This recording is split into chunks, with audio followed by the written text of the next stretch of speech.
The Legend of Zelda Twilight Princess is nothing short of a love letter to Zelda fans, and now it has a shiny new coat of paint. But is this a version of Hyrule you're going to want to go back to?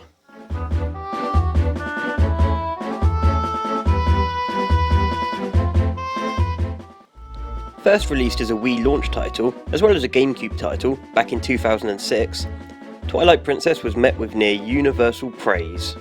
And 10 years on, a lot of what people liked about it is still present here, and it has aged well.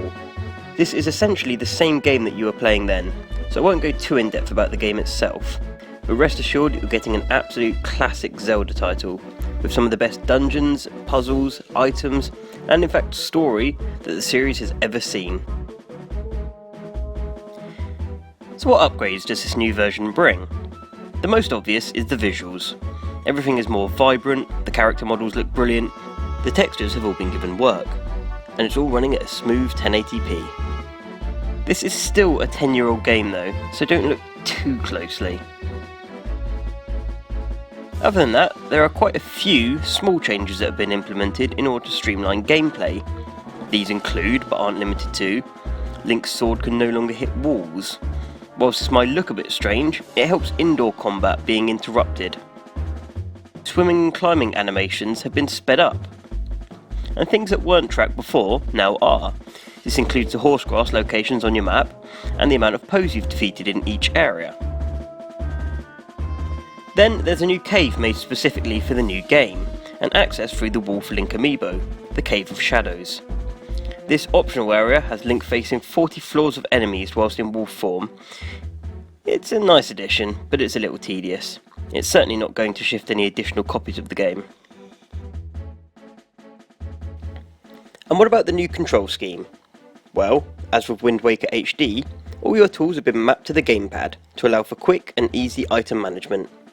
And the loss of motion control from the Wii version certainly isn't missed. By default, the option to aim via moving the gamepad is still on, but I found myself turning it off fairly early in the game and still being able to shoot with precision.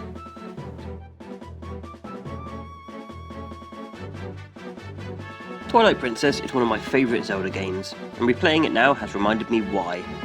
There's more emphasis on cutscenes and story than ever before. The cast of characters are quirky and interesting, and the gameplay is better than it has ever been. But that doesn't mean it's not without its share of issues. The mostly one and done approach to its items.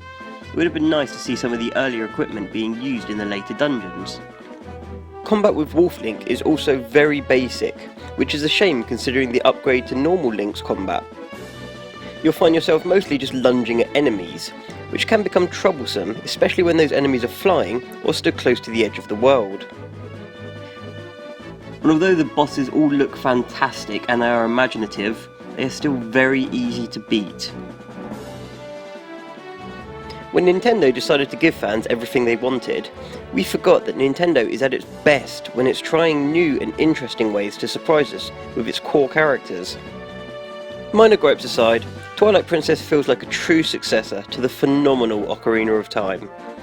And whilst it may have lost some of the awe that a game like this should have by being fairly Zelda by numbers, what it does do, it does with a fine polish. It may well be the last Zelda game that we see in this format, and if it is, what a fantastic way to go.